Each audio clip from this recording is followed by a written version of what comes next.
Ankleshwar GIDC પોલીસે સારંગપુર ગામના લક્ષ્મણનગરમાં ગેરકાયદેસર રીતે ગેસ રિફિલિંગ કરતા દુકાનદારને ઝડપી પાડ્યો હતો।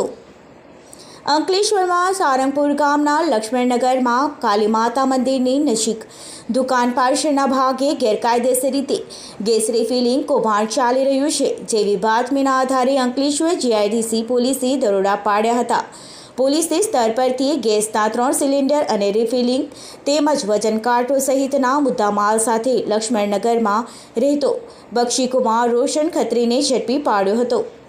અત્રે ઉલ્લેખનીય છે કે અંકલેશ્વર જીઆઈડીસીના પરપ્રાંતીય વિસ્તારમાં ગેરકાયદેસર ગેસ રિફિલિંગનું કૌભાંડ મોટા પાયે ધમધમે છે, જેમાં જોખમી રીતે મોટા સિલિન્ડરમાંથી નાની સિલિન્ડરમાં ગેસ ટ્રાન્સફર કરવામાં આવે છે।